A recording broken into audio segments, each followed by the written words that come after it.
Market లో invest చేసి మీ డబ్బులు డబుల్ చేసుకోవాలనుకుంటున్నారా? విజయవాడలో జరిగే సుందరరామిరెడ్డి గారి లైవ్ సెమినార్ కి అటెండ్ అవ్వండి.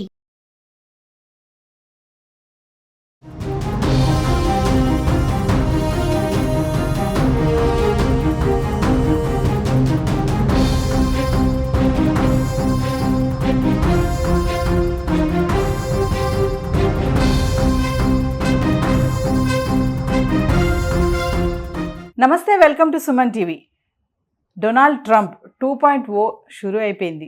మరి అమెరికా 47వ అధ్యక్ష పదవికి బాధ్యతలు చేపట్టేశారు. మరి ముందున్నటువంటి సవాళ్ళు ఏంటి, ఎలాంటి నిర్ణయాలు తీసుకోబోతున్నారు, మరి దీనిపైన మరింత సమాచారం అందించడానికి ఈరోజు మనతో పాటు ఉన్నారు center for human security studies founder and executive director Kanneganti Ramesh Babu garu. మా సార్తో మాట్లాడదాం.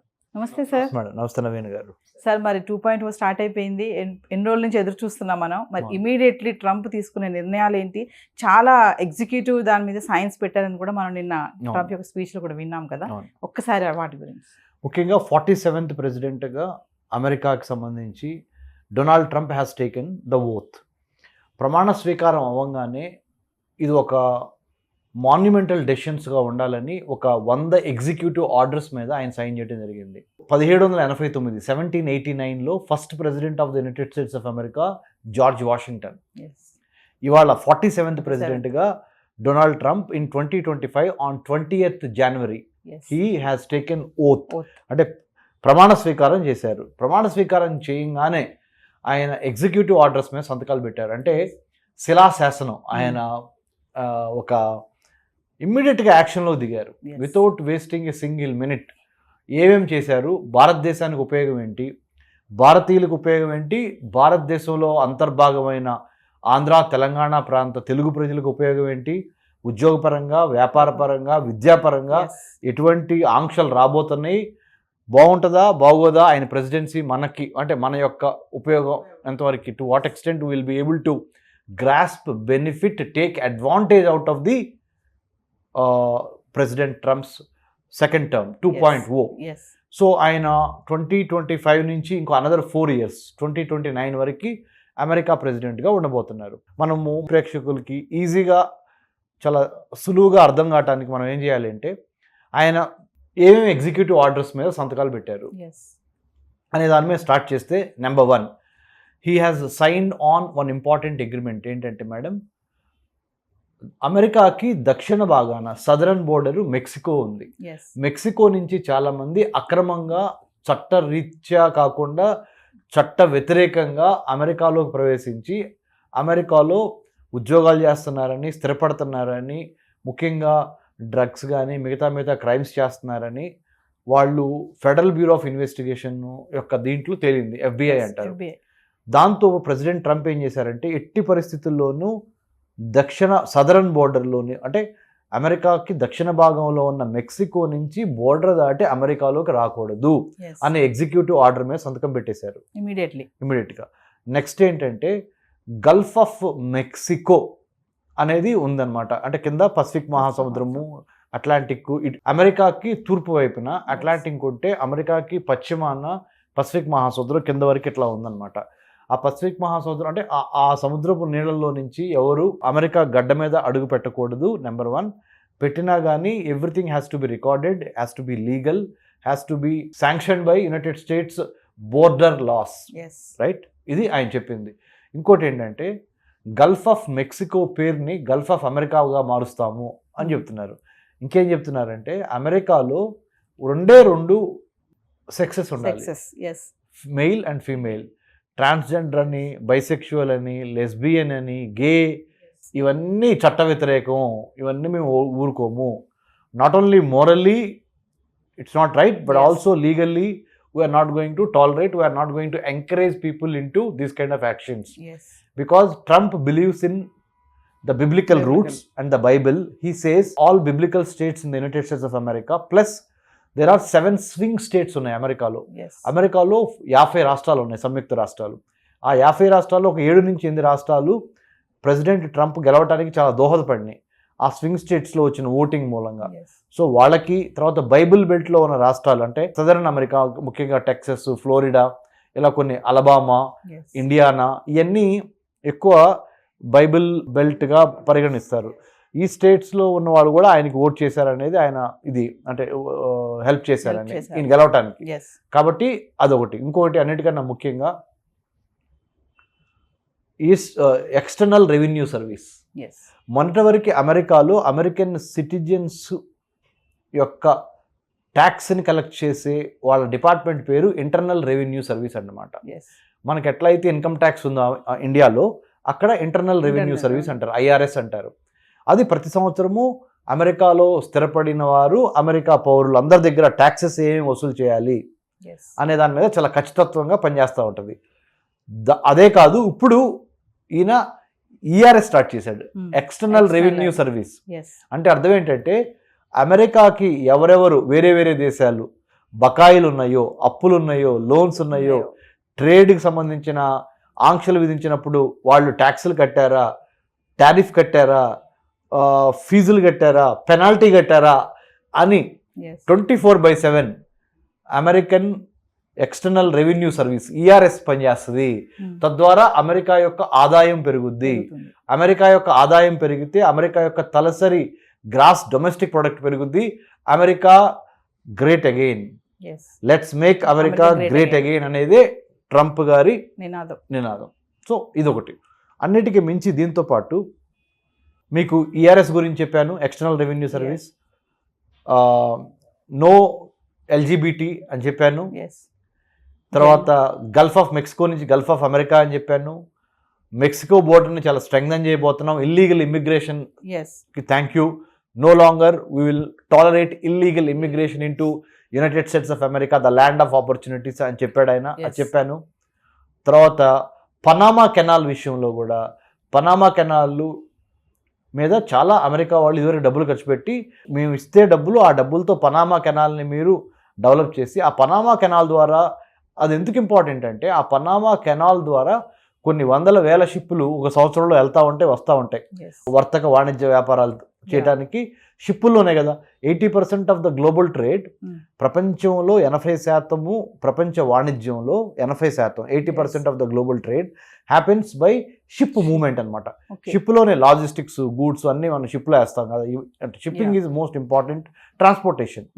దాని మూలాన వచ్చే డబ్బులు ఏదైతే ఉన్నాయో అవన్నీ మేము అనవసరంగా మా మీద ఎక్కువ టారిఫ్ వేసి, ఎందుకు మేము పనామా కెనాల్ని వాడుకుంటున్నామని పనామా దేశము మాకు వ్యతిరేకంగా చైనాకి సపోర్ట్గా పనిచేస్తుంది. కాబట్టి ఆ పనామాను కూడా నేను తీసేసుకుంటాను అని will make sure Panama comes back to United States. China ఖబర్దార్, you cannot dictate any terms in our waters అనేది ఆయన చెప్తున్నాడు. అంటే రీక్లెయిమింగ్ ద సావర్నిటీ, సార్వభౌమాధికారాన్ని మేము చూపిస్తాము. మా అమెరికా ఏంటో మా తడాకా చూపిస్తాం, బీ కేర్ఫుల్ అని చైనాకి చెప్పాడు, పనామాకి చెప్పాడు, పనామా దేశానికి. ఇదొకటి. ఇంకా ఇవి కాకుండా ఆయన ముఖ్యంగా automobile industry, mobile manufacturing industry, అంటే మ్యానుఫ్యాక్చరింగ్ సెక్టర్ అంటే తయారీ, ఉత్పత్తి కర్మాగారాలు ఏవైతే ఉన్నవి అవి తిరిగి మళ్ళీ అమెరికాలో స్టార్ట్ అవ్వాలి. ఇప్పుడు ఉదాహరణ, అమెరికాలో మీరు డెట్రాయిట్ నగరం ఉంది. డెట్రాయిట్ నగరము is known for automobile, car manufacturing or car repair, what ever you name. So అది మళ్ళీ తీసుకొస్తాం మేము. డెట్రాయిట్ నెంబర్ 1 చేస్తాం, టెక్సాస్ నెంబర్ 1 చేస్తాం.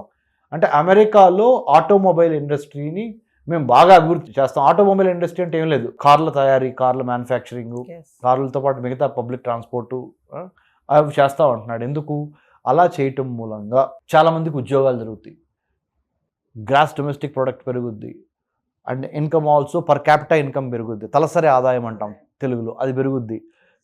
తద్వారా అమెరికా మళ్ళీ రిచ్ అవుద్ది, అమెరికా పవర్ఫుల్ అవుద్ది, అమెరికా స్మార్ట్ అవుద్ది, America most wealthiest nation on planet Earth అవ్వాలి. America is an exceptional country.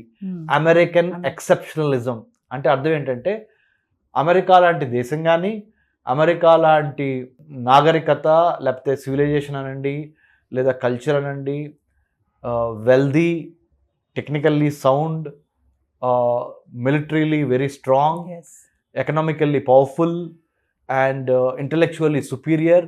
That's why America is called exceptionalism, American exceptionalism అని ఆయన బిలీవ్ చేస్తారు. అంటే ఇది ఉంది జనరల్గా యూఎస్కి ఆ పేరు ఉంది, ఈయన వచ్చి కొత్తగా స్టార్ట్ చేసిందే లేదు. ఈ అమెరికన్ ఎక్సెప్షనలిజం ట్రూలీ ఎక్సెప్షనల్ అవ్వాలి ఎస్ అని కూడా చెప్పాడు. Yeah. So these are many points that I told you. Automobile చెప్పాను, మొబైల్ చెప్పాను, automobile industry, mobile industry, manufacturing ఇండస్ట్రీలో భాగంగా ఇవి. సో అంటే సినాప్సిస్ చెప్పాలి అంటే చిన్న షార్ట్ కట్లో చెప్పాలంటే మ్యానుఫ్యాక్చరింగ్ స్పేస్ని, సైబర్ స్పేస్ని, పొలిటికల్ స్పేస్ని, ఫిజికల్ స్పేస్ని, సర్వీస్ సెక్టర్ స్పేస్ని, ఈ 5 పంచభూతాలని అమెరికన్ ప్రెసిడెంట్ అయిన డొనాల్డ్ ట్రంప్ ఒక monumental significant tectonic shift is attitude wise, mindset wise. Yes No one should touch America. No one should make America feel inferior. We will not give any opportunity to any nation on the planet to even think once or twice that we are going to, make America weak. Yes అనే దాని మీద ఆయన he's hell bent, he's determined, he's focused, saying that come what may America must be great again. Again that's what I'm doing my every moment and every minute అని Donald Trump గారు ఆయన Republican party మద్దతుదారుల మధ్య. Yes ఇంకొకటి ఏంటంటే madam గారు, last నవీన గారు, 7 Indian Americans, non resident Indians అంటే భారతీయులు అమెరికాలో ఉన్నవారు, పొలిటికల్గా రాజకీయ పరంగా రిపబ్లికన్ పార్టీలో చాలా ఎదిగిన వారు. ఎస్ అంటే ట్రంప్ పొలిటికల్ పార్టీ పేరేంటి? Republican party. Republican party. మొన్న ఒకటివరకు ప్రెసిడెంట్గా ఉన్న జో బైడెన్ పార్టీ ఏంటి? Democratic party. రిపబ్లికన్ పార్టీ గుర్తు ఏనుగు. అంటే big businesses houses, corporate Yes. Houses, Bible Bible. States, wealthy rich people, they associate, conservative traditional people, they associate themselves. వాళ్ళు రిపబ్లికన్స్గా తమను తాము రిపబ్లికన్ పార్టీకి సపోర్ట్ చేస్తారు. డెమోక్రటిక్ పార్టీ సోషల్ బేస్ ఏంటి? Blue collar workers, minorities, Hispanics, Latino Hispanics, African Americans, Asian Americans, Cuban Americans, ఇట్లా Yes. చాలామంది ఉన్నారు. వీళ్ళంతా డెమోక్రటిక్ పార్టీకి సపోర్ట్ చేస్తారు. మహిళలు ఎక్కువ డెమోక్రటిక్ పార్టీ, లిబరల్ యాటిట్యూడ్ ఉన్నవాళ్ళు, ఎస్ ఇవంతా Democratic Party Democratic party Party. Base. Yes ఇప్పుడు ఏమంటున్నాడంటే ట్రంప్, డెమోక్రాట్స్కి కాలం చెల్లింది, will not no longer, we don't need Obama health care వద్దు మాకు, దానికన్నా బెటర్ హెల్త్ కేర్ తీసుకొస్తాను నేను. అన్నిటికన్నా ఇంపార్టెంట్ ఆయన ఏమంటున్నాడంటే will preserve, protect and defend. Preserve, protect and defend the constitution of the United States of America. America యొక్క రాజ్యాంగం ఏదైతే ఉందో 7 ఆర్టికల్స్, 33 అమెండ్మెంట్స్ అయింది. చాలా అతి చిన్న రాజ్యాంగం, కానీ అతి ఎఫెక్టివ్, అంటే super effective. Very very few limited amendments in the last 200+ years. గత 200 సంవత్సరాలు పైగా, 230 సంవత్సరాలు, 240 సంవత్సరాల చరిత్రలో 1789 నుంచి 2025 మధ్య ఇవాళ వరకు జనవరి 2025 while we're talking in Hyderabad, in the capital of Telangana, the United States of America has reached more than 240 years in its existence with a successful constitutional, federal, and then checks and balances, Yes. and then meritocracy, and then most importantly, never ever American presidency or American power has gone into military or fundamental or extremist hands. Yes. ప్రజాస్వామ్యబద్ధంగా తను కాపాడుకుంటూ ప్రపంచానికి ఒక exceptional స్టేట్గా ఎదగాలని ప్రయత్నం చేస్తున్న American president ఇవన్నీ ఇప్పుడు నేను చెప్పిన అన్ని పాయింట్స్ మీద చాలా వరకు ఎగ్జిక్యూటివ్ ఆర్డర్స్ తీసుకొచ్చారు. Thank you Ramesh garu. Thank you. Hi. మొట్టమొదటిసారిగా మన విజయవాడలో క్లాస్ రూమ్ ట్రైనింగ్ అండి, 1 డే క్లాస్ రూమ్ ఎన్విరాన్మెంట్లో ఆఫ్లైన్ వెబినార్ జరగబోతుంది.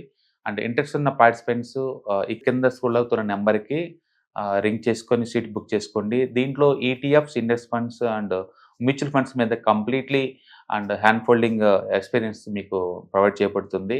దీని ద్వారా ఏంటంటే మనం ఎసెట్స్ని స్టాక్ మార్కెట్లో ఎలా మేనేజ్ చేసుకోవాలి, ఎలా గ్రో చేసుకోవాలి, ఎలా ప్రొడక్ట్ చేసుకోవాలో అంటే ప్రాక్టికల్గా నేర్చుకుంటారు. అండ్ మీ ఇప్పటి వరకు మనం ఆన్లైన్లోనే మీరు అటెండ్ అవుతున్నారు. ఇక నుంచి మీరు మన విజయవాడ సిటీలోనే అండ్ లైవ్లో క్లాస్ రూమ్ ఎన్విరాన్మెంట్లో నేర్చుకునే ఛాన్స్ దొరుకుతుంది. కాబట్టి ఇంట్రెస్ట్ ఉన్న పార్టిసిపెంట్స్ కింద స్క్రోల్ అవుతున్న నెంబర్కి పింగ్ చేసి సీటు రిజర్వ్ చేసుకోండి. Thank you.